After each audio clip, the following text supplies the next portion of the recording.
Jake had a habit of lighting up a cigarette every chance he got, even when his little boy, Mason, was around. At first, Mason just watched, but kids pick up on everything. Before long, he was pretending to puff on crayons and twigs, copying the way his dad held the cigarette between his fingers. One afternoon, Jake was busy scrolling on his phone while Mason sat nearby with his iPad. A health class video popped up showing how smoking could harm an unborn baby inside a pregnant mother. The image of a tiny life struggling because of smoke stopped Mason cold. He thought about his own mom, about babies everywhere, and about what the smoke might already be doing to his dad. Mason tugged on Jake's sleeve and begged him to stop smoking. "Dad, it's bad for you, and for babies too," he said.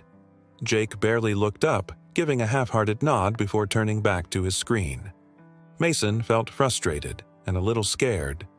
That's when an idea sparked. He slipped on his sneakers, dashed out the door, and headed to the corner store with the few dollars he had saved. Minutes later, he returned, clutching a bright yellow bag like a secret treasure. Standing in front of Jake, he held it out with both hands. But before handing it over, he asked a question he'd heard on a video.